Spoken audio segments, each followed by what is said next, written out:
Okay, we're going to install WordPress on your server. After you've uploaded the WordPress installation files and base files up to your website through your web host, you're going to want to go to your URL, and then this site's going to show up first. And you're going to want to click on Create a Configuration File. This is the prerequisite stuff it's going to ask you before you install. So you're going to click here on Let's Go. And this is the stuff that you're going to get from your web host. This is your database information from MySQL. You're going to want to retain your database name, your username, your password, and sometimes in some instances you're going to want to keep your database host too. A list of them is right here. If you are on 1&1, DreamHost, GoDaddy, ICDsoft, Media Template Grid Server, Pair Networks, Rackspace Cloud, Yahoo, or TopHost, there's a chance that you might actually be changing the database host information. But in this example, we won't really need to. So, okay, I'm going to enter my username and my password, and my database host is staying the same. It's going to be localhost. Your table prefix is used in case that you need to install more than one WordPress in one database. Sometimes this is useful if you're creating a lot of small blogs and you don't need to have a ton of databases sitting on your web host. If you're going to create a larger blog, however, it might be better if you go ahead and do a separate database for it though. After your information is in, you're going to hit submit. And if everything runs and checks out okay with your web host, this should show up. Otherwise, it'll say error establishing database connection. So you want to run the install. This is where it actually puts all the tables in the database. Okay, and here's your blog. Here is my and your email address. And usually you want to keep this checked if you're going to have a public blog. Install WordPress. And here's your username and password. You are all set. Okay, let's talk about plugins. This is going to be a basic and quick overview of the plugins section because quite frankly, one video or even 10 videos cannot even begin to cover all the aspects of what makes plugins so powerful and great to WordPress. Basically, they will make your WordPress blog do almost anything you want it to do. I've seen WordPress blogs become full e-commerce, shopping cart sites, and so many other things. Video blogs, podcasting sites, comic book sites, and so many other things through the use of plugins. There is virtually no limitations on what you can do with WordPress because of these plugins. So we're going to just basically go over an overview of how to basically manage your plugins. It's designed much the same way that the themes management is set up. So basically you'll kind of catch on pretty quickly after you get the grasp of themes. This will show you all the different plugins that you have currently on your site. If in order to activate a plugin, you simply click the activation link, and it will display as it'll be highlighted in white, and you can see under active and inactive right here which ones are currently active and running on your site and which ones are currently inactive but still available for you to activate. If you want to add a new plugin, it's much the same way that you do with themes. It gives you the ability to search the WordPress site right from your own blog, to be able to search for a new plugin and be able to add it immediately and install it for you to activate right away on your site. So it does it the exact same way that the themes does. Also, another feature available is just like the themes, is that if you purchased a plugin or got one that wasn't from WordPress, you can click on the upload, find it on your hard drive after you've browsed for it, and click install now, and it'll automatically upload, unzip, and install it onto your site for you to quickly activate. That's a pretty brief overview of the grasp of what plugins are. There's so much more stuff that you can talk about with plugins. I also recommend please donate to any plugin developers that you can. I know that sometimes money's tight, but they're giving you these plugins for free, and they put a lot of work and their heart and their soul into it. So please consider donating if you can spare any money. Even $1 to $5 is always greatly appreciated to developers. So that covers plugins. So now it's on to the next video. Alright, the next section that I'm going to cover pretty quickly is the tools section. We're not going to cover everything in this right now. We're going to go over it a little bit more in detail a little bit later. But I'm going to touch on some things that are actually pretty important, but you're not going to use them too often.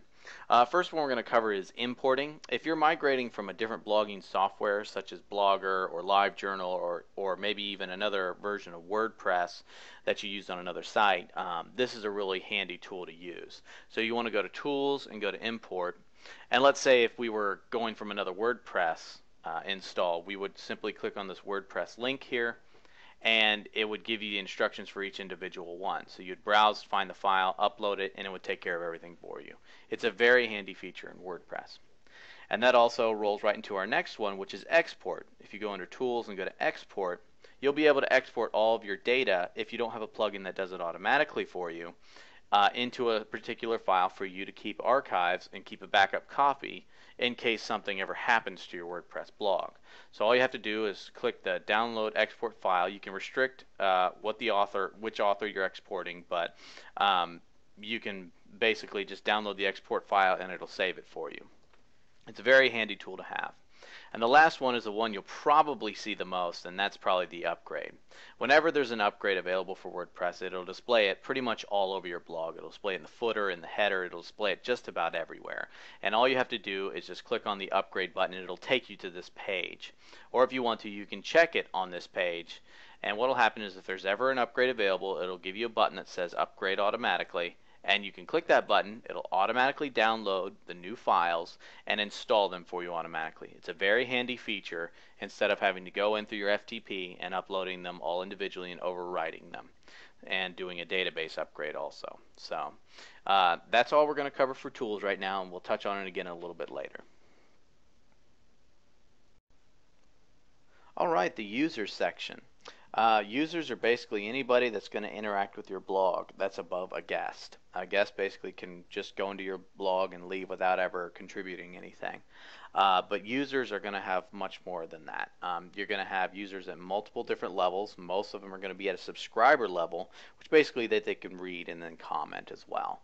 So basically, this is the users overview where you can edit users and different actions such as that. You kind of probably already get a feel as to what this section, how it's pretty much laid out, because it's laid out very similar to pages and posts and all those other things. So you pretty much will get a quick grasp of exactly what this is. In order to add a new user, if you don't have users that can currently register themselves, which is a feature in the settings that we'll go over later, basically you can add them manually. So you can go under here under the users in the navigation, go to add new, and you can fill out all their information. So your username, their first and last, all this general stuff that you want to put in here. You also want to send the user the password by email. You can do that if you want. You can have that option in there. And down here is probably the most important part of it, and that's the role. Whenever you're adding a user, you want to be able to set the role to whatever they are going to be. There is 5 different roles available: subscriber, administrator, editor, author, and contributor. And depending on what you add depends on what they're going to be able to do. A subscriber and a contributor is only going to be able to do very, very limited things. A subscriber can only comment and read. A contributor is only going to be able to edit current posts and delete unpublished posts and very, very basic things. Basically, he's going to be able to help maintain some of the content but can't add any of his own. The author will be able to do all of that of contributor and subscriber, but also be able to publish posts, delete posts, and all those other things, basically, and also be able to upload media, such as photos, videos, files, things like that. And that's what an author can do. An editor can do almost everything that an administrator can that just basically pertains to content.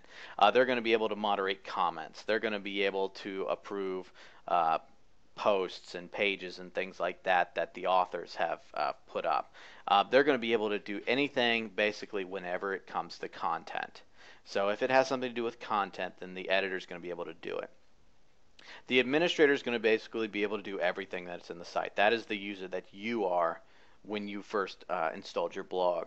You're going to be able to do everything content related plus all back-end stuff, such as being able to plugins and themes and other such maintenance type things that are within the site is going to be as of an editor, I'm sorry, of an administrator's role.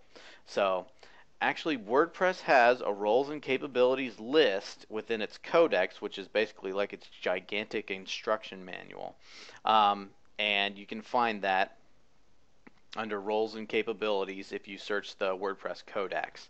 And it actually has a table for you to look at exactly what each of the users can do. And a lot of people don't really know exactly what each user can do. So this actual table is very, very useful to have. So, and you can get that actually at the link at the bottom of the screen. So, and that is pretty much what you do to add a new user. Another thing you can do is you can edit your own current profile, and that's basically very straightforward. You can do certain things such as adjust the back-end styles of it, a couple of little quirky features with the editors, your name and your contact info and your biographical info. And some themes will actually show this bio here. So this is something that you may want to add onto your actual profile. And also you can do your password change right there. And if you click profile, everything will be updated. And that pretty much does it for users. There's a couple little settings that we'll go over later for individual user settings, and that pretty much does it. So we'll go on to the next section. Alright, settings. There's actually a lot to cover in this because there's so many different things that you can do to tweak your blog to personalize it to your individual needs. We'll go this one section at a time, and we'll basically cover the gist of what's going on, as well as a couple of little hidden gems here and there that most people may overlook or might not necessarily know about.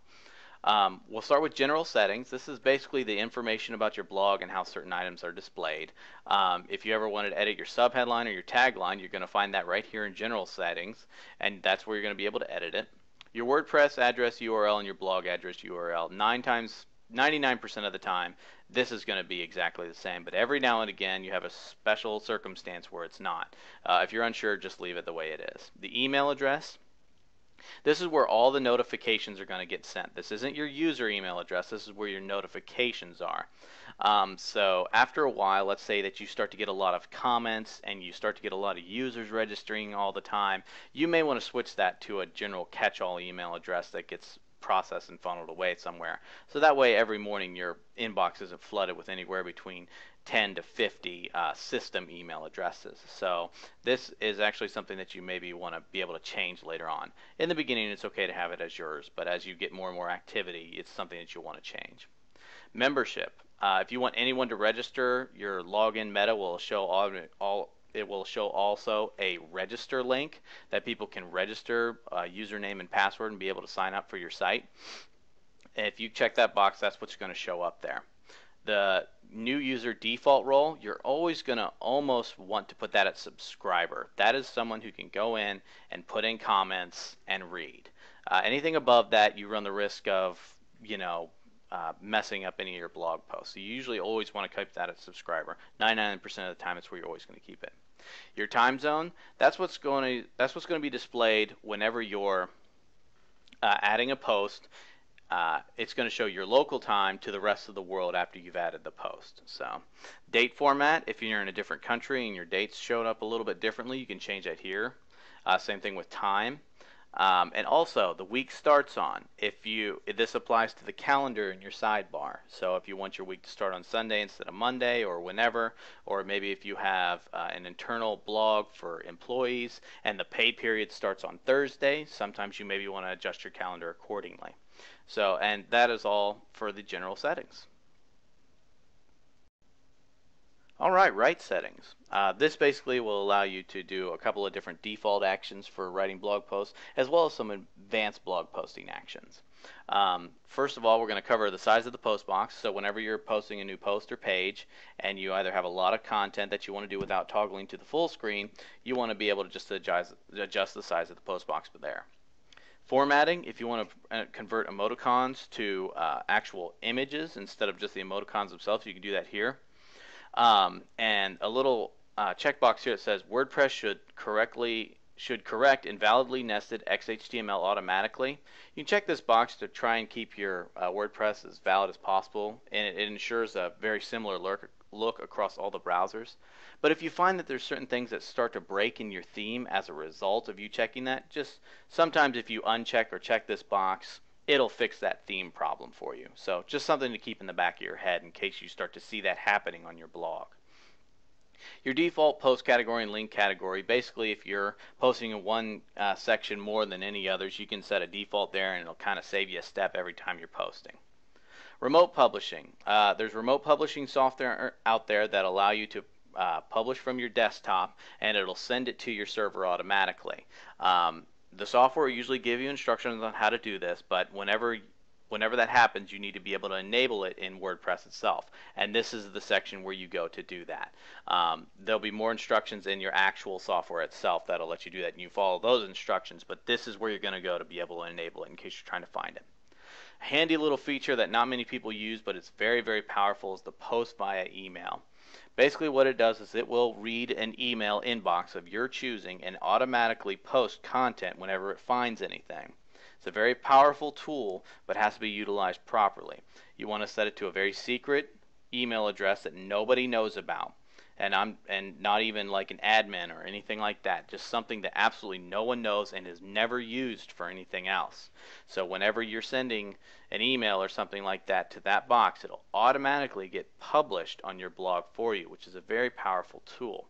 The subject will automatically become the title, and the body and the message will automatically become the content of your blog post. And that is posting via email. Update services. This is your pinging services. Things like Ping-O-Matic and Ping-Goat and all those different things that will notify search engines and linking services and site updating services. All those can be notified every time that you do a post if you put the update service link in here. It's a very useful tool to let the search engines know whenever you've added new content. And that's it for writing. All right, reading settings. There's a couple of different options here for not only reading your blog, but also feed reading with RSS and syndication. So for the most part, most people want to be able to show the latest posts on the home page of their blogs. But for some smaller blogs or some people that maybe want to show the same information to everyone who first enters the site, maybe want to display a static page, and that's a single page of your choosing. So what you want to do is you want to select a page that you want them to always see, and no matter who comes in, it will always show the about or whatever page you select on the home page. So also, if you're in the blog pages show at most however many that you want to show. If you use a lot of excerpts, if you use a lot of summaries with small things, maybe you want to show more to people, or maybe you want to show less because you have full text, you can change that right here. Also, the syndication feeds show the most recent. A lot of times I will actually put a higher number in here because I want anybody, whoever's reading my feed, I want them to be able to see more posts and have access to more content. So I will actually put that at a higher number. But if you're using a feed for something of your choosing, sometimes you maybe want to put that at a lower number. And also, there's also a feed section here that says for each article in a feed, show full text with a summary. If you select the summary, it will first choose the excerpt, and that's where the excerpt comes into play in this instance for your blog posting. So if you're choosing and writing an excerpt, and whenever a feed is displayed, it will actually pull from that excerpt. Next, it will pull the text up to the read more, and then if there's no read more, it'll just pull up to a certain amount of text to show. So if you wanted to use excerpts to show maybe something a little bit different to your feed people, you can do that with a summary versus full text. And for encoding, UTF is pretty universal, so just go ahead and keep it at that. And that's it for reading. Okay, discussion settings. Discussion settings is actually all of your comment moderation and your commenting settings. We're not going to go over every single one of these here because a lot of them are actually very self-explanatory, but we're going to go over a couple things in here. First of all, the one thing I do want to touch on is the one thing that it's one of the very few things that they actually do not leave checked when you first install a blog, and that is an administrator must always approve a comment. Many instances you actually do want to approve your comments in the beginning or maybe even later, but they don't check that. So sometimes if you're not careful, some things will slide through that you don't want on there, such as derogatory or negative comments. After a while, after comment moderation becomes a full-time job because you get a lot of comments on there, you maybe want to leave that unchecked. Your comment moderation lines, these are all the words and phrases that you want, if you see them in comments, that you want them held in moderation. Sometimes derogatory comments or obscenity of some sort and something like that that you may want to put in here to say, well, you know, before I really let that go to the general public of my blog readers, I want to go ahead and make sure that that's okay. And another one would be your comment blacklist. These are the things that you know would be spam, adult content, or maybe scam content or something like that that you know does not pertain to your blog. You can put those here. You can also, don't forget, put email addresses and IPs that you see in the comments section. So if you find that one person keeps spamming your blog over and over again, they'll automatically be marked as spam if you put their IP address, which is available in the comments section. And down here is just your avatar section, the little pictures that show up next to each commenter if the theme has it enabled. Basically, you can show them which one that they want to generate. Some that, if you have maybe a little bit more adult-oriented blog, you maybe have something PGR, or given if that's your thing, you can have something that's even an X-rated or higher. I would advise against that unless you have a warning in the beginning of your site, because it will get you in trouble otherwise. So, and you can also show not to show avatars at all. So that pretty much does it for the comments section. If you have any other things that you had questions on, you can just look at them there. They're pretty self-explanatory. All right, permalinks. This is actually a very, very big one that's used all the time, but not many people really know how to use it.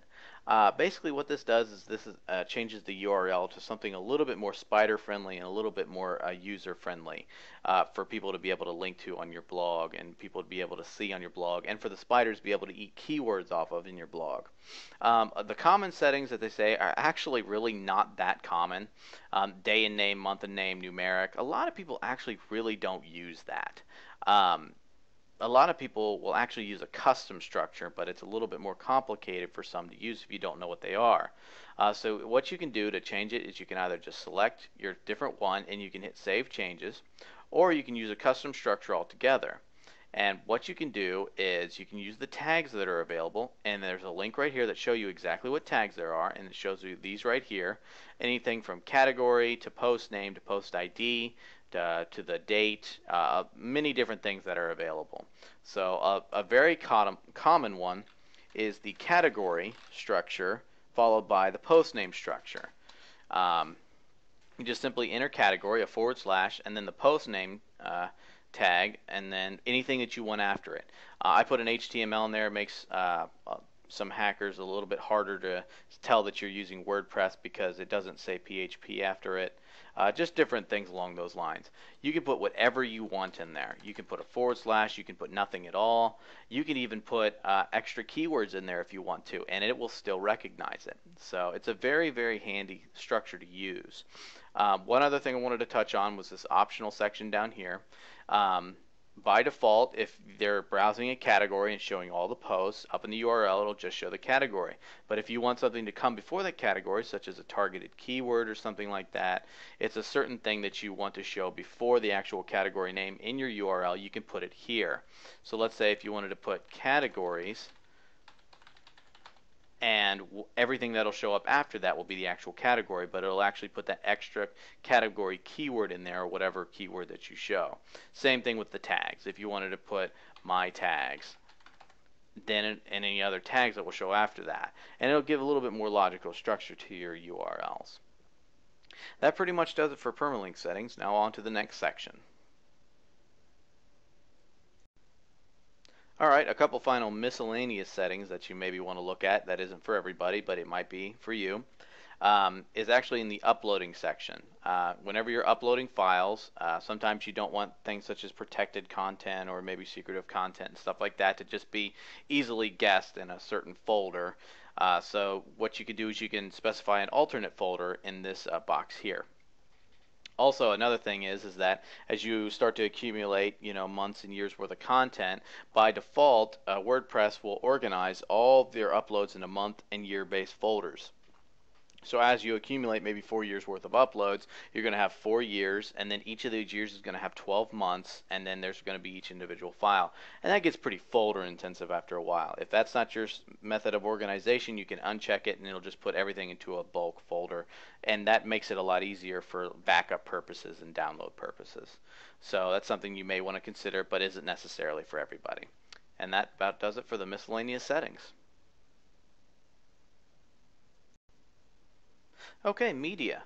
This is actually a pretty large section, and I wanted to cover it all together because basically it really darts around back and forth a lot between what you have to do and what the different settings are in order to implement your media properly.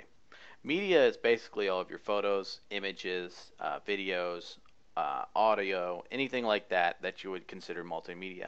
However, your media is not just limited to those individual things. You can also upload zip files, PDF files, and other such things and attach them to your post much the same way that you do with your photos and other multimedia. And that's actually a lot of things that's something that not a lot of people really know about and therefore don't really fully utilize. So basically, it's pretty straightforward. Your media library is basically going to look a lot like all your other things, such as your editing posts and your editing users and stuff like that once you get media into it. So in order to add new media, obviously you can go under the media and hit add new or add new button next to the title.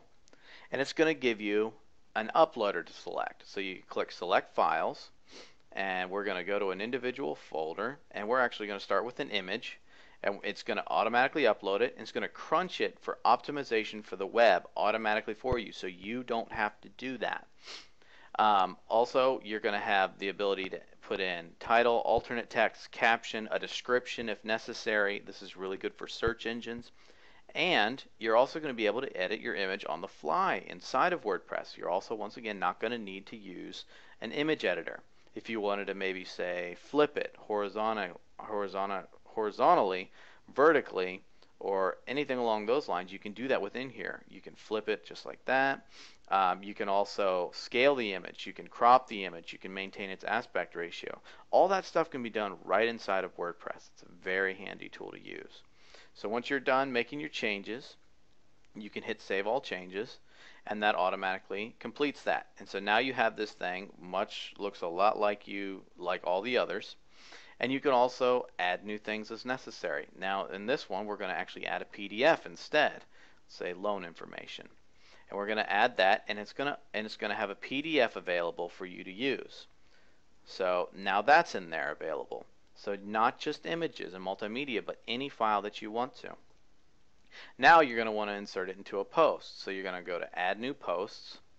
Up here above your standard bar, your rich text editor bar, you're going to have your multimedia uploads. It's under upload insert, and you have different things, image and video and audio and then media.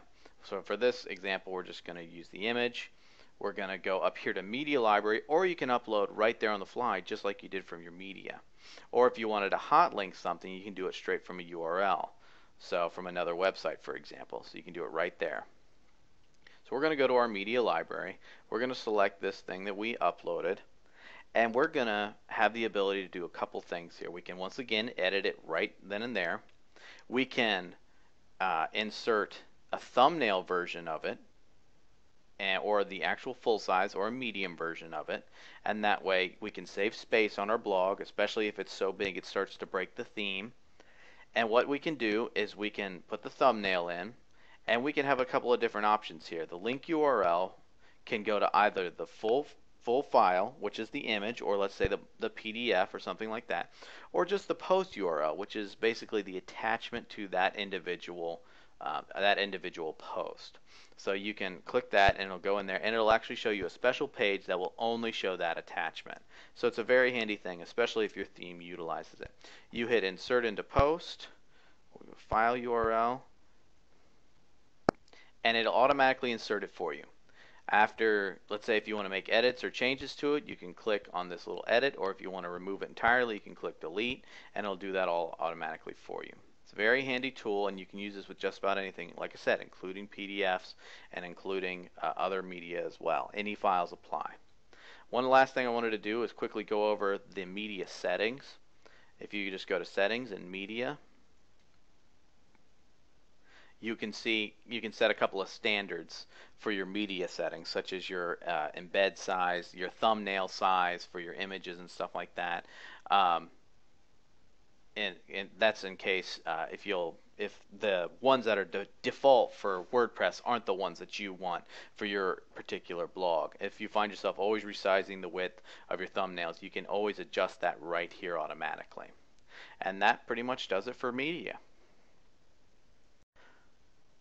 Alright, well, you pretty much went over everything that you needed to do to be a full-fledged advanced WordPress user. Now you know pretty much everything inside and out, where everything goes and where everything belongs. But I figured I would let you know about a couple other things that not many people know that WordPress actually has built into it, and sometimes we'll either use a plugin to use or didn't really know that it was a really nifty shortcut and things like that. So I thought I would go over some of those with you. There's always a lot more than that, and there's sometimes even things that are undocumented inside of WordPress that are little hidden features that are available to you. So we'll go over some of the ones that are a little bit more neat, and some are a little bit more obvious, and some of them are not. First thing I'm going to go over is in the tools section. It's called it's some of these simple tools, and one of these is the gears. What gears is basically it's something that Google used that allowed people to speed up their websites. Basically, if you installed gears into your browser onto your site, it'll make your site for you go very, very fast, and that'll really speed up things such as posting and stuff like that. So what you can do is you can enable gears. The next thing there's a really nifty tool to use. It's called Press This. It's a bookmarklet, and what it does is that if you have Press This enabled on your bookmark section, and you're on a site and you can highlight a piece of text, what it'll do is it'll automatically take you to your Add New Post section with the title of the page in there and the content on the page automatically in your post. So no need to copy and paste or download or anything like that. If you find something worth noting that you want to put on your blog, you simply highlight the text on the website that you're on, click the Press This bookmarklet, and it will automatically go to your blog for you. It makes posting news and things like that much, much faster and much easier to use. Okay, another thing that WordPress does that a lot of people actually don't know about and or use plugins to do is that it will automatically embed it'll attempt to embed anyway, all plain text URLs. So for example, if I wanted to post, let's say, a YouTube video into my site, I can click on Add New Post, and I wanted to put a video on here. Well, a lot of times people will use a plugin to put a YouTube video in there, and I have a fun little one here that I wanted to post on my site because I thought it'd be really neat. And so what I'll do is I'll just put the plain text in there, and I'll hit Published, and then if I view my post, it automatically embeds it for me. No need to put in embed code, no need to switch over editors, no need to do anything like that. I put the URL in, and it'll automatically do it for me. So that's a neat little feature that not a lot of people really know about and don't really utilize as a result. So that's something that you can really use that'll be really good for you. Another great feature is the gallery feature. A lot of people don't know this, but WordPress actually will make a gallery for you. A lot of people will use plugins to do this and other things like that, but it can make video and audio and video and photo galleries automatically for you. Over here under the media library, there's this little thing called attached to, and a lot of people say, well, I don't know really what that means, and I guess after I put it in my post, it becomes attached to that, so it's an attachment, and so that's pretty much where they leave it. But if you attach this, let's say, to a post that we have, let's search for one. Let's say sample video, and I wanted to select that, and that's going to attach this for me. Now if I actually go to the post, sample video, and I enter a short code, and a short code is basically a special code that allows WordPress to convert things automatically for you, and it's called gallery, and it's built into WordPress automatically. This will convert all of my pages, I'm sorry, all of my pictures and images that I have put and attached to this post into a special gallery for me. And so I hit update,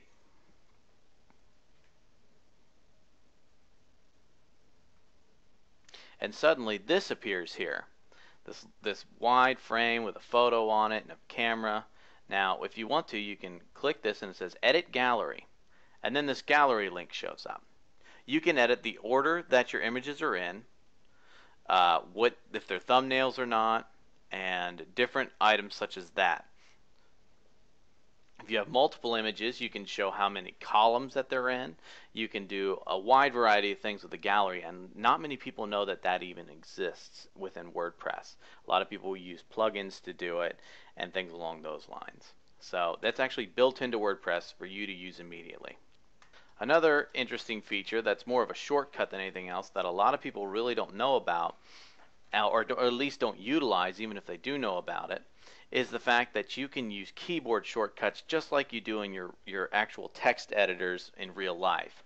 So let's say if I wanted to bold something, I can highlight it and hit Control plus B, and I can bold my text. If you wanted to find out what each things are, if you hover over it, you can hit the keyboard shortcut that's displayed right there. So if you wanted to add different things, you can use keyboard shortcuts instead of having to stop what you're doing and then go up and select the appropriate thing. This is actually a very useful shortcut if you use a lot of rich text formatting inside of your posts. One last thing that I wanted to show that was kind of a neat little feature that not everybody knew about was that you didn't have to always go into your database sometimes if you wanted to pull certain things out of it.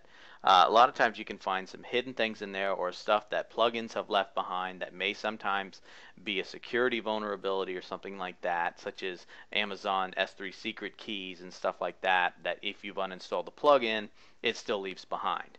So one thing you can do is up in your URL,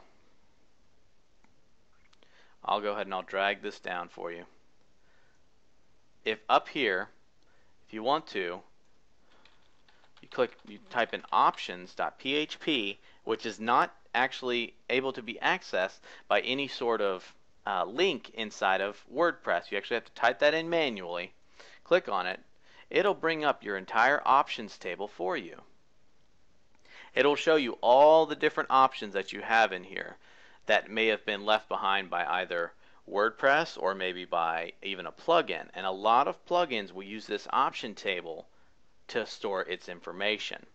So you can sometimes find some different info in here that you may want to clean out or something like that that might not be something you want to either leave in there or something along those lines.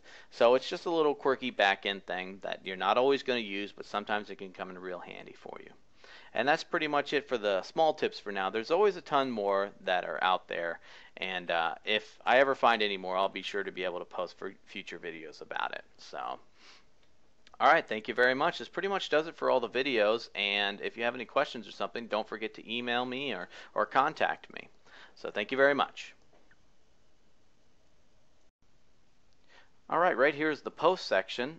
Basically what you do is you go over to post in the navigation and you click on add new. And basically what you want to do is the very basics of it is you add a title and some content and you hit the publish button. That's basically the overview of posts. There's a lot more details to it. First of all, you have your rich text editor here. That means basically it works just like Microsoft Word or an open office document. So whatever you want it to do, it will do for you. Such as if you want to hit bold, you don't have to know the HTML behind it. You just click the bold button and there you go. And the same thing applies if you want to do italics or strike through. It'll do it all for you. If you prefer to work in HTML, there's a tab over here that you can use to work in HTML. But if you want to just stick with a visual editor, you can just stick right there. And it has all the standard options: bulleted text, lists, block quotes, the left and right adjustment, and ability to add links, and also spell checking. Spell checking is kind of slow in WordPress. You might just want to stick with the spell checker that your browser provides, and just about all of them provide one. So another good thing about WordPress is the read more, and this is called insert more tag. And what that basically does is it allows you to cut off how much content you're providing on your home page. So if you only want to show a little snippet of your blog post and have people be able to go to another page to read the full thing, it kind of keeps your front page compact and clean and sleek. That way you're not showing massive blog posts for all this content loading that people have to wait for. This allows things to go very fast and very smooth, and just have your people scan over it to see what they want. Another valuable tool that a lot of people don't really use is the full screen mode. You click on this and this will put everything into your full screen. So if you have a tendency to write long blog posts, or you have a tendency to edit things in a very stylistic way and you want to see what it all looks like, you can use this full screen option. So don't forget that that's there. It's a very useful thing. And there's also a thing called the kitchen sink. It's a very quirky little thing about WordPress. It's all the advanced options inside of WordPress. You click on it, it'll give you the more advanced options. They're not as commonly used. It has an undo and a redo, and also this help section here. But there's a lot of things that you have in there that you're not going to use as often, such as your headings and stuff like that. But just know that it's there in case you want to use it. So that's the kitchen sink. On your right hand side, you have your publishing options. You can save it as a draft, preview it before it's published, and then you have these three items down here. This is the status of your actual blog post. If you click edit on that, right now it's a draft because I haven't published it, but if it was published, it would say published. But you also have a couple different options. If you have a multiple author blog running, or if someone else has to review it, you can put a pending review on there, and that will allow people to basically say, hey, this is ready to be reviewed and published, I just need you to take a look at it first. So that's a really good option if you're a multiple author blog owner. This is your visibility, is the next one. Right now the visibility is public, so that means that the moment that you hit publish, it'll start going on your home page immediately. There's a couple different options you have though. First of all, under public, there's a little option that says stick this post to the front page. That's basically a sticky, such as in a forum sticky. Basically, it doesn't matter what else comes before or after it, this will always be in the top first post of your front page. So if you have something that's important that you want to announce to your blog, you basically want to put that as a sticky post, and that's how you do that. The next one is password protected. Basically, it'll still show up to everybody as a post that you can view, but in order to view it, after they've clicked on it, they're going to have to enter a password to see all the content. So this allows you to keep maybe protected content under passwords, such as downloads and videos and premium content. You just put it under a password, and you can distribute that password to certain people for them to view. So it's a good feature to use, but remember that the password you have to give out. So the next one is kind of like password protected, except for no one's going to be able to really view, not too many people are going to be able to view this except for certain users. Non-registered guests will not even be able to see that this is even a post if it's set to private. A private post is exactly that. It's for not many people. So if you set something to private and send somebody to it and they're not a registered member of your site, they're not going to see it. It'll actually show up as a 404 error. So something to keep in mind. A lot of times you're just not going to use private posts. A lot of times you use either password protected or public posts. So. Alright, and then the next one is when you decide to publish something. That's why it says right now publish immediately. So if I click on this publish, it'll automatically go to my front page in my blog roll on my home page. So, but if you click edit, you can adjust the date whenever you're going to post your blog. A lot of people, when they first have a blog, they want to show that they have some content, so they'll maybe put it in the past, such as, maybe put it a couple months ago and make it look like an older post. But also another great feature about this is that you can actually schedule your posts. So maybe you want to do all of your blogging in one time frame, and you just set to have it drip feed its content over the course of maybe a couple days. So let's say you have 10 articles and you want to publish them once a day. Well, you don't have to go back every single day and publish it. You can publish all your articles at once and just schedule them to post on a different day. So basically this one I want to maybe schedule for the 9th, so I want this to go tomorrow. So I click OK, and it actually says schedule for, and this changes the schedule. So it's a really handy feature if you want to keep yourself organized and kind of maximize your time instead of always having to come back and do the same tasks every day. So down here, next option is the post tags. Basically, there's a little keywords that you want to put in there to kind of let people know what your individual post is about. If it's about the iPhone, you want to put iPhone in there. If it's about money, you want to put money in there. And it's also, the more of the same tag you use, the more prominent it'll be on your site. Therefore, if you want to use maybe a keyword or a tag cloud, the more times you use the word money in there, it's gonna show up as a bigger word in your tag cloud. Categories is just a way to keep your posts structured so that in case people are looking for a category that you had designated, like I said, once again, if you were talking about iPhones, maybe if you were talking about an iPhone app, you would have an apps category. And that way people maybe you always want to read your blog, but really want to read more about, let's say, the iPhone apps, they're going to go to the apps category. Down here is a couple of optional things. These are not required when you are posting, but it's something that maybe some themes use or maybe some plugins use, so just kind of keep it in mind whenever you're using that. So an excerpt is basically a summary of what your post is about, kind of like the stuff that's above your read more link. Some themes use it, some themes don't. Try it out with your theme and find out, so you're not writing excerpts for no reason. Trackbacks, don't worry about that too much. It's not something that's really used that much. Custom fields, what you want to do is that's something that's also can be used by themes and plugins, but if it's not used, then don't even worry about it. So basically you can say, videos I'm watching, happy feed. And that basically, it'll show up in your theme. It can tell you your mood sometimes and stuff like that through a custom field. And also down here at the bottom is discussion. This is the different things that will allow collaboration across your blog. Comments, basically, if you want people to be able to comment on the blog post, you just allow the comments. Allow trackbacks and pingbacks. Basically what that is that whenever somebody links to you, it'll notify the other blogs whenever you're posting an update or something along those lines, and blogs will also let you know when they're linking to you. So, but if you don't want to allow that kind of stuff for different privacy reasons and stuff like that, you can just simply uncheck them. And that about does it for posts. Basically, there's a couple more advanced options that we'll cover later on in other videos, but this pretty much does it for adding a post. Alright, the next section is editing posts. This is basically your overview where you're going to maintain and utilize your posts in the most quickest and most efficient way possible.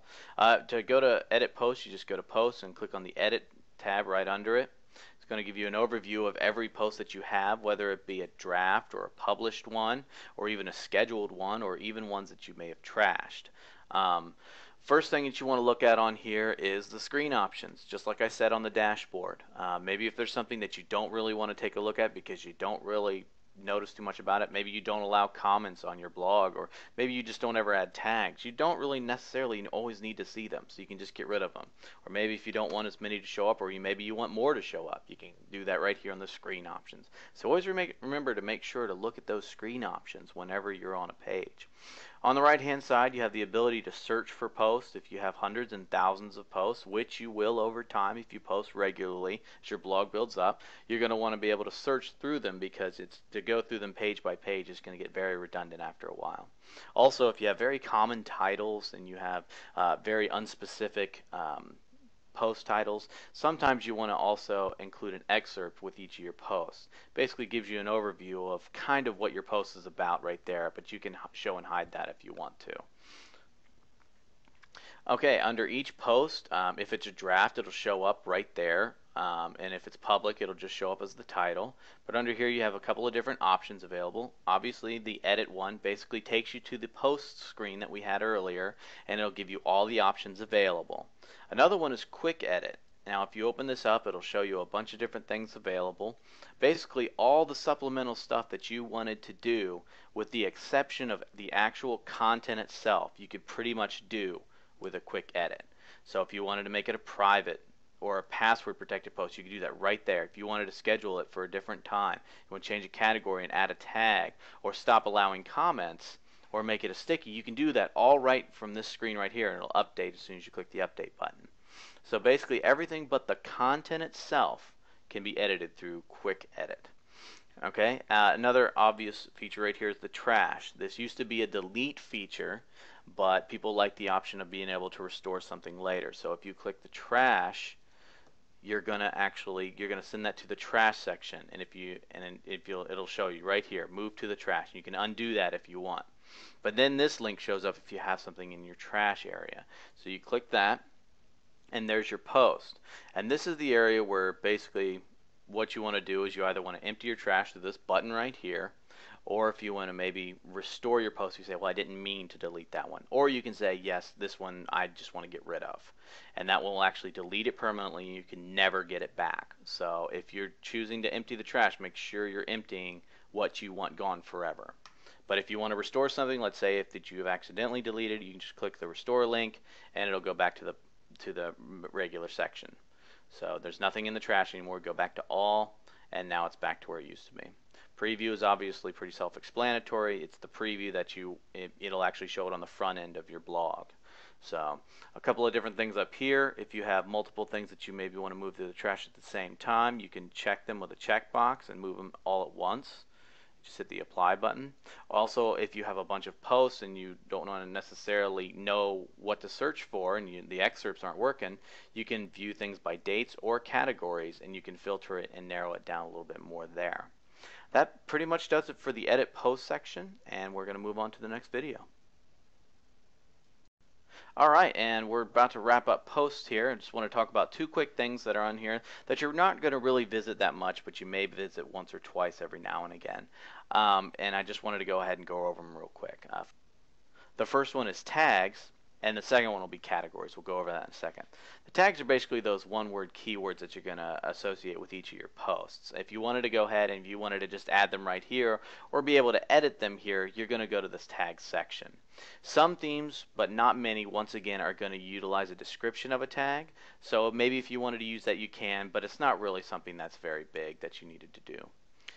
The categories section is something that you might want to visit. The categories basically is pretty self-explanatory. You have a category name and sometimes a description, but once again, check with your theme on that. But the major thing about a category is you can have this thing called a category parent. Basically, you can set up subcategories within your site for your posts. So let's say if we're using the example of Apple again, well, you can have maybe, let's say, an Apple category, but then you can have subcategories of each of its products, such as the iPhone, the iPad, the Mac Mini, the Mac Pro, so on and so forth. And then within each of those, let's say that you have your iPhone, you can have maybe the App Store, or maybe iPhone Generation 1, or new features, or gossip, or latest news, rumors. So you can kind of nest them upon each other and have a much more structured setup of your blog. So that pretty much does it for categories. One other thing that's a really useful option inside of categories is if you go to your category section and you can see the different options that are available, you can also see how many posts are in your category. So if you have something that's got a whole lot of posts in it, and then maybe a category that maybe only has one or two, maybe you should take out that category and put it somewhere else. It's obviously not really doing what you want it to do. So this is kind of a nice little overview of exactly where the most of your blog content is basically being directed. So that pretty much does it for posts, and next we are going to move on to links. Okay, now we're going to talk about links. Your links or links section inside of your WordPress blog is basically a link that moves or goes to anything outside of your site. So it's not anything that's going inside of, from one page to another. It's actually going to another website altogether. A lot of people will put resources they commonly use, blogs, or other sites they commonly enjoy into their links section. This is also called your blog role. So basically, whenever you want to add a new link, you basically click on the Add New button. After you've clicked on the navigation right here under Links and click Edit, you can click Add New, or you can go to Add New right here. You click Add New, and basically it'll give you all the options for adding your link. Your name is basically the text they're actually going to be clicking on when they're adding the link. So let's just say your name is My New Link. and the web address is the actual place they're going to be going to. So that would be, in this case, let's say Google. The description is basically what's going to show up when the person puts their mouse button or hovers it over your link but doesn't click on it yet. It's also good for SEO purposes, so sometimes that's something that you may want to put in there. So description, maybe Google will be another good one. Add the category of where your link is going to be placed, and we're going to just put it in the blog roll for now. And there's a couple of optional things down here, but you don't have to worry about a lot of these. Some people will worry about target. A lot of people will put it so that their link will just show up in a new window, so they don't actually leave their blog, it just goes somewhere else temporarily and then come back to it easily. You want to do blank for that, or it's a new window. So a couple other different things down here. You don't really need to worry about it. It's link relationships and advanced options. 90% of the time you're never going to use that. So also there's an option to keep it private. Once again, not something you're going to use too much. So just hit add link and you are done. It'll show up right here under link added, and then you can basically go back to your link section and my new link will show up right there. And that pretty much does it for the link section. We're going to go over one more thing real quickly, and that's link categories. Link categories is basically the same as categories. You're just basically being able to put them in your links in there instead of your posts in there. So that pretty much covers link categories. You kind of know how it works if you looked at the categories section. Alright, that pretty much does it for links. Alright, let's talk about pages. Pages are pretty much the exact same thing as posts, except for they're a little bit more static and they're a little bit more consistent and constant on your site, and they're not so much something that you maybe want to put in your blog roll, but it's something that you want to make sure that every visitor has ready and available access to.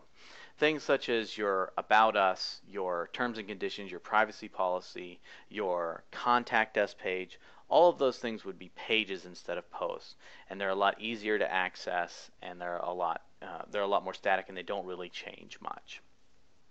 So diving into pages here, basically on the navigation bar under pages, you want to click add new, or if you're in the edit pages section, you can click the add new button right next to its title. So click add new, and you're going to come up upon a pretty familiar page. It almost looks exactly like the add new post page, and that's because it is almost exactly like it. It's pretty self-explanatory. Just like posts, you add your title and then you add your content as necessary, and then all these options are exactly the same, and things below it are almost exactly the same as well. A couple of different things about a page is the attributes right down here under the publish section. First of all, one of the good things about pages is that you have the ability to create subpages within pages, almost like a hierarchy or a tree of paging sections. So, a good example right here is actually the one that's right below it. Basically, if you have an About Us page, you can also put individual members of your company or something like that, or maybe your life story or how your company got there, or something about your site that maybe not just be covered in a single About Us page. So it's good to have those sub pages in there as well. Another thing that you want to look at is the template. Not all pages are created equal. Sometimes you have archive pages, sometimes you have link pages, and sometimes you have contact us pages. And theme developers recognize that, and depending on the theme that you get, sometimes you'll have a different template that you can apply to your page. The one that comes with WordPress by default, and that's the one we have installed right now, has an archives and a links template that you can apply to the page that you have. So keep that in mind if you're creating a page that maybe not just a page full of content, or maybe something that you just wanted to show as something else. And the last thing that you have an ability to do is your order. By default, they're usually ordered alphabetically, but if you want to, you can change the order of something if you don't want it to be alphabetical. So let's say if you wanted to have something be more prominent, or one of the earlier links, or maybe if you want it at the end, you can change the order of all your pages, and you can do that right there.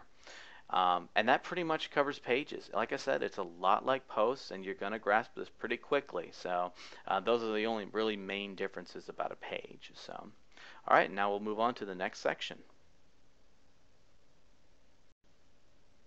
Alright, this is your comments section. Basically, this section is more for moderation than it is anything else. You can do a wide variety of things on here, but for the most part, it's just for general house cleaning and keeping up with the comments on your site. You're going to have a couple of different options inside of here. First of all, you're going to be able to see what kind of approved comments that you have that are actually public and displayed on your blog. Another thing you're going to have is, as your blog gains reputation and gets out there on your search engines, you're going to start to get spammed comments. You can cut down on that with a variety of plugins and things like that, but there's still going to be ones that are going to be in there. You're just going to get spam. That's just the way it is. So you basically, what you want to do is you want to look in there every now and again, and you want to basically clean it out. It keeps your blog nice and clean and nice and running very smoothly if you make sure that your trash is emptied and that your spam is kept to a minimum. So also, you're going to have some sometimes valid comments that are sometimes just sent to the spam folder, either because they included a couple of link resources in there, or maybe put in a couple of bad keywords that made it flagged as spam. So you do want to search through your spam and search through your pending comments and approve them, or deny them as necessary. But basically, this comment section is just to kind of keep up on what people are discussing about inside of your blog, and basically keep out all the bad comments to make sure that your viewers aren't turned off and your readers aren't turned off to any bad comments that are on your site. And there's some more advanced options in the settings that we'll cover later, but that pretty much does it for comments for right now. Okay, now we're going to cover themes. This is a very big and very important section of WordPress because everybody wants a custom look and feel of their blog. It is a signature, a personification of who they are as a person. And the way that you do that is you do that with a custom theme. There are a wide variety of themes available in WordPress. We'll go over on how to add those in a minute. But this right here is the basic overview of how to manage your themes. If you click under the Appearance tab in your navigation, and you go to Themes, this is where you're going to find your Themes section. You're going to be able to view your current theme that you have activated, which is showing up on your actual blog right here. And you're also going to be able to see the other available themes that you have inside of your actual themes folder on your site. If you wanted to be able to take a look at different themes and without actually having to change your front end, you can click the preview link and it'll actually pull up an actual view of what the theme is going to look like. And you over here, if you want to, if you say I do like that, you can click it and click activate, or you can click the X and get out of there.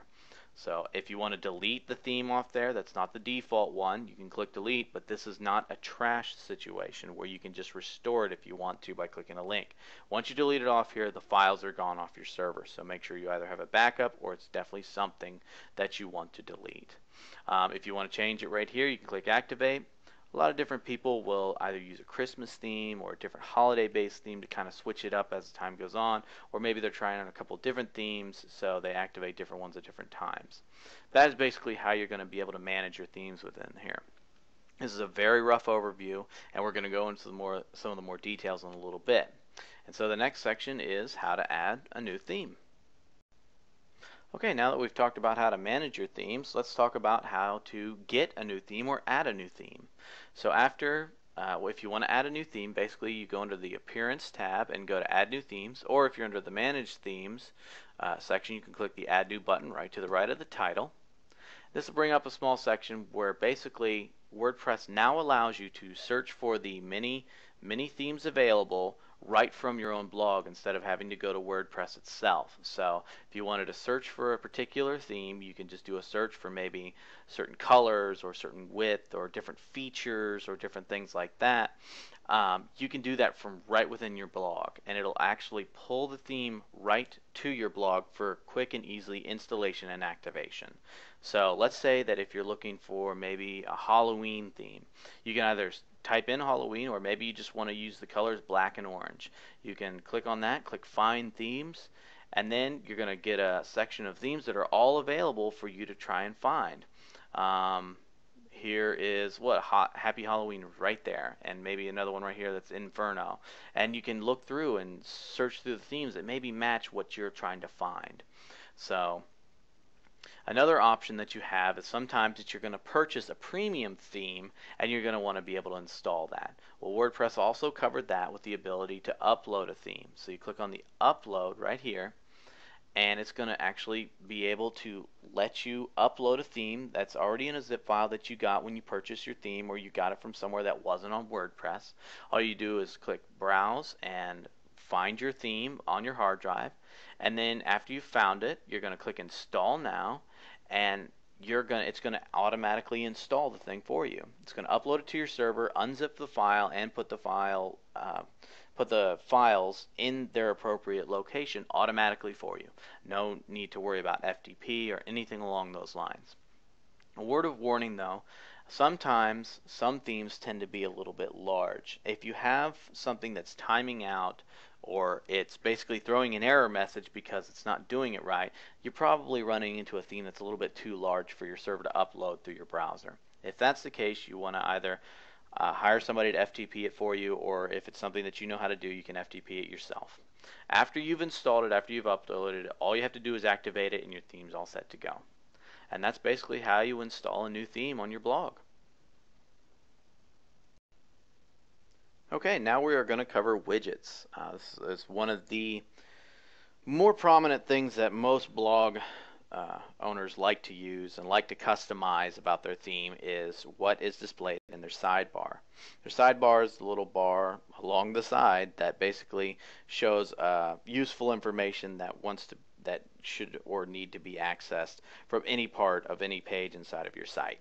So different themes are going to have any number of sidebars available. Some will have one, some will have two, some will have as many as 14. So you're going to have a wide variety available depending upon the theme that you select. And we're going to go through each of these things one at a time. So the archives. The archives are basically exactly what they say they are. Archives will basically give you a list of month and year of all your old posts. So however many posts you have across however many months is going to show up in an archive list. You are going to be able to show the post counts, how many posts are within each month and year, and that will basically keep growing as your blog grows. One thing about the archives though is that as you maybe accumulate up to 4 years worth of blog posts, that list is going to get pretty long. So WordPress gave you the option to display it as a drop down. So now instead of taking up 48 lines in your sidebar, which is pretty valuable real estate, you instead can display one line, which is a drop down. They can select it and it'll automatically go to that archive post. You simply give it a title and you're all set to go. Alright, the next is the calendar.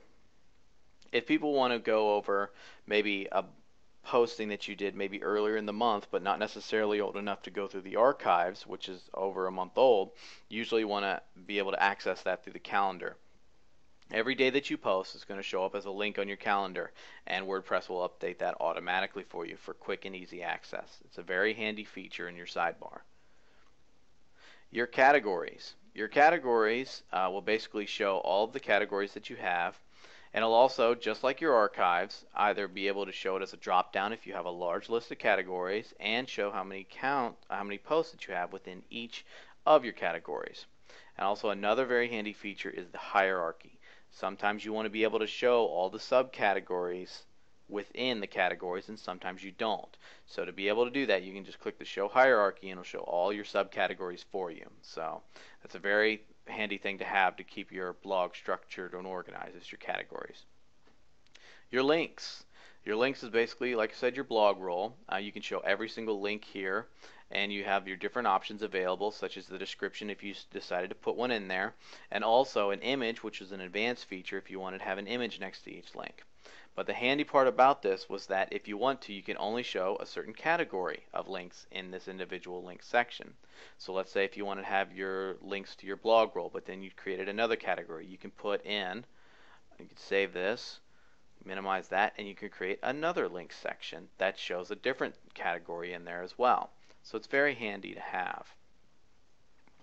Your metadata. Your metadata is just a fancy way of saying your log in, log out, and all that other your feed link and all the and your admin link and the WordPress links and all those little supplemental stuff that kind of didn't have a place but needed to be shown. So this will give you all those little links that you need to have on your site, especially if you have registered users that log in and interact with your site on a logged in basis versus a guest basis. So the metadata is very important to have if you have that kind of stuff. Pages.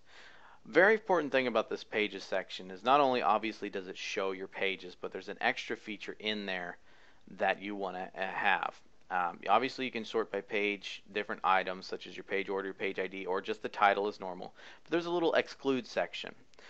Let's say if you had a thank you page or a password protected page that you didn't want the whole world to know about, you can exclude it by an ID. So let's say if you had page ID 3 and page ID 10, you could put that in there and it will not show up in that pages section. That's a very, very useful tool to have inside of this widget, is the exclude. You find pages by going to the pages section, which we'll do right now. And if you hover over it at the bottom of your browser, depending on what the browser is, it'll show exactly what your ID is. You can't see it right now for security reasons under this video, but if you highlight it, you'll see the link, and at the very, very end of that link is an actual number, and that number is your page ID. So you simply go back to your widgets, and you just simply enter that page that you want to exclude, and it won't show up. It's a very useful tool. Recent comments and recent posts are pretty much the same thing. They're pretty self-explanatory. You can add anywhere between 1 and 15 comments for people to show, and that really helps your visitors engage in your conversation and see what the latest stuff is on your site. So recent comments and recent posts are actually pretty good to put into your sidebar for quick access. The tag cloud, just like I spoke of earlier, will just display your clouds in just a very hodgepodge and mashed together way of the different tags you have on your site, with the one exception. If anybody's ever seen a tag cloud before, they obviously know what I'm talking about. The more of a single word that you add as a tag inside of all of your posts, the more prominent it will be in your tag cloud. Basically, this gives users a quick access to some of the most frequently discussed about topics on your blog, and it displays them all in link form, and whenever they click on that individual keyword, it will automatically take them to a page that shows every post that pertains to that tag. So it's actually pretty handy to use if you want people quick access to common topics that are spread across multiple categories or spread across your blog. The search feature usually is displayed at the top of a sidebar, and the good thing about the search feature is if you do not display a title, it will not show one. So it'll only display the search box and the search button. So it's actually a little tidbit there that not many people know about. So if you want a quick search on your sidebar to be able to search your entire site, you just simply add it to your sidebar. Alright, and the RSS feed. This is a very powerful tool that you can use inside of your sidebar.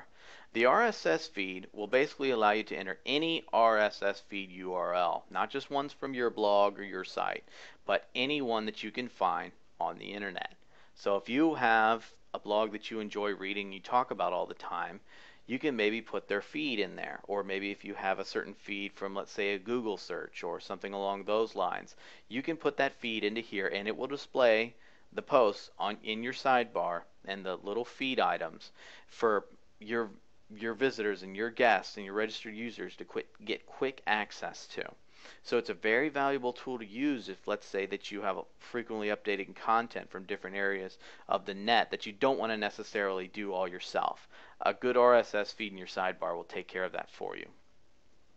And I saved one of the most commonly used, widely flexible, and one of the best widgets in the entire arsenal of widgets you have with WordPress for last. And that is your text. And this is basically a free-for-all, do anything you want, arbitrary text or HTML section. If you want to add a simple welcome comment, if you wanted to add latest news here, if you wanted to add AdSense code, if you wanted to add an opt-in code from, let's say, an autoresponder, you can add anything you want into this text box.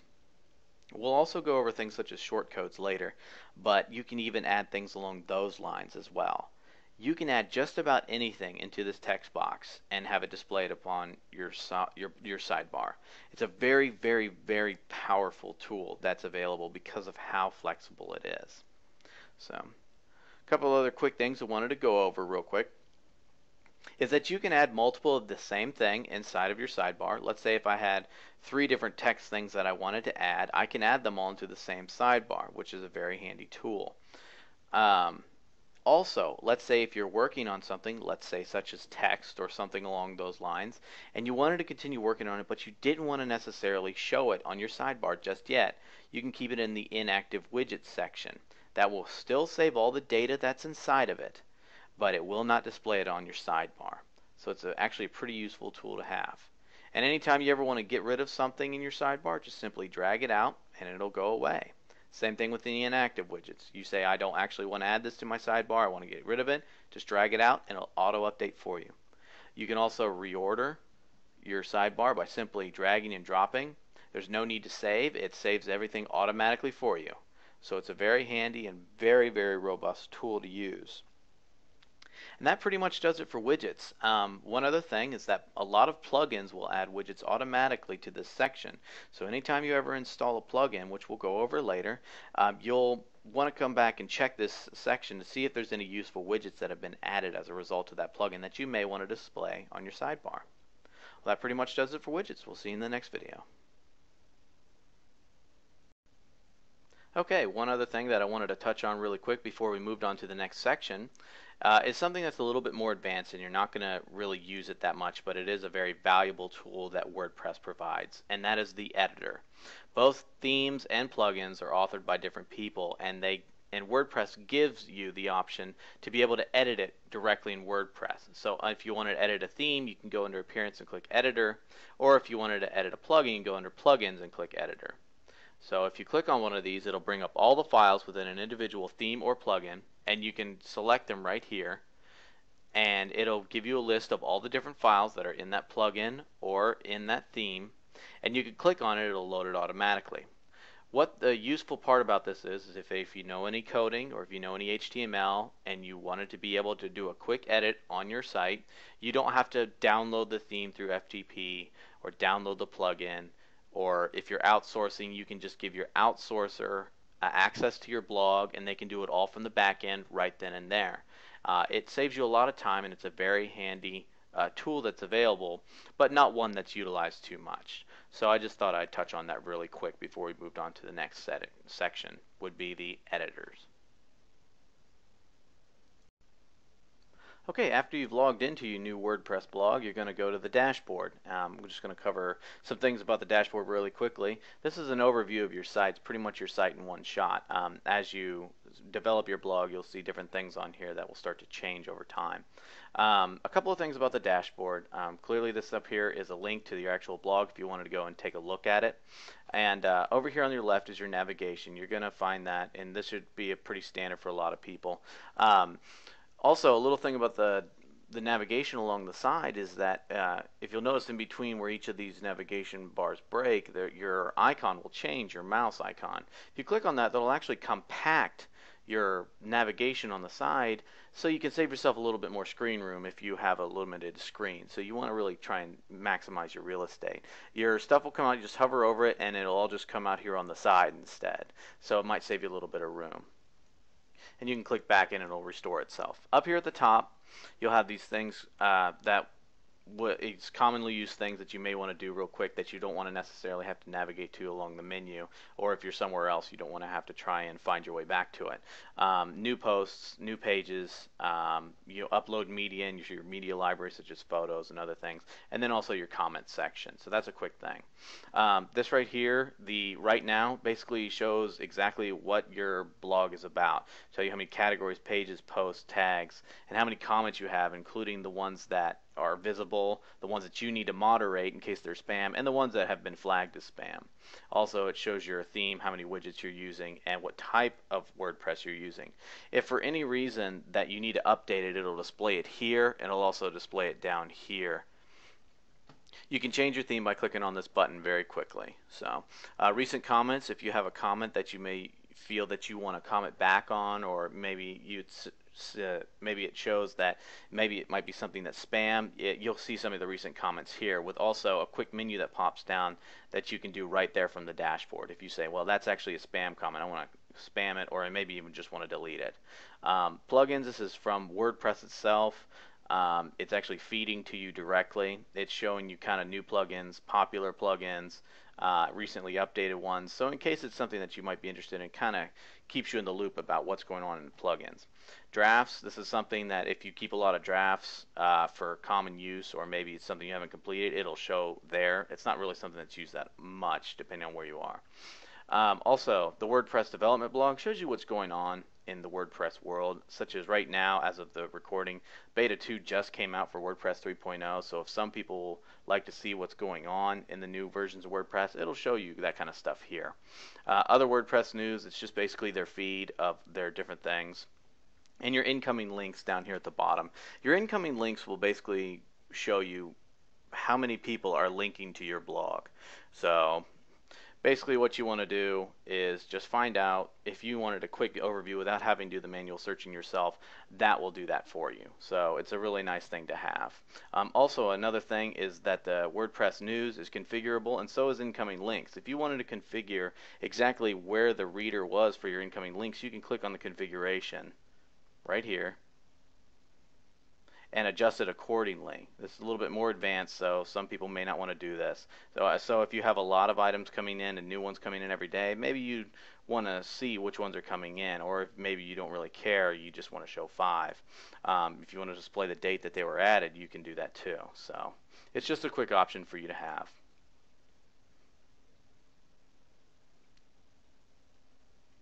Same thing for the other WordPress news, you can configure it. And the best part about other WordPress news is that this is actually a feed reader. So if you have something maybe in your industry that you want to use, you can actually put anything you want in here, any feed at all. So if you wanted to feed from your favorite blog or your top digs or your stumble upon, you can put any feed in there. It just says WordPress news for now. So if you want to, that's just a quick feed reader for you to use at your disposal. It's not just WordPress news. Another handy feature about the dashboard that a lot of people don't really know about is the screen options and help sections. These are actually everywhere, and they're configurable across a multitude of pages, so they kind of change depending on what page you're on. But where it has some of the most robust options is on the dashboard. So if you click this, a drop down will come up, and you can basically show what you do or do not want to see every time you log in. Other WordPress news, the development blog, your drafts, that kind of stuff you don't really care about, so it doesn't really matter and you don't need to use it. The plugins, and you can make all that go away. Also, if you have a lot of dashboard widgets, a lot of plugins might start to display them after a while, and so it's kind of making it crowded. You can adjust how many columns your dashboard is showing, and that'll automatically update, and you can switch things around on the fly. So I want that right there, my recent comments on the right, and that can help you organize it in a different way. Let's say if you have a lot of widgets. So that's another thing that you can do with the screen options. One last thing I didn't mention was the quick press. Quick press basically allows you to, if you have a quick thought or something that you just really need to get down really fast, you can put that in the quick press area. It does not have a rich text editor like the regular posting does, so remember that. So this is usually very plain text content that you're going to be putting in the quick press area. So that pretty much does it for the dashboard, and we'll see you in the next video.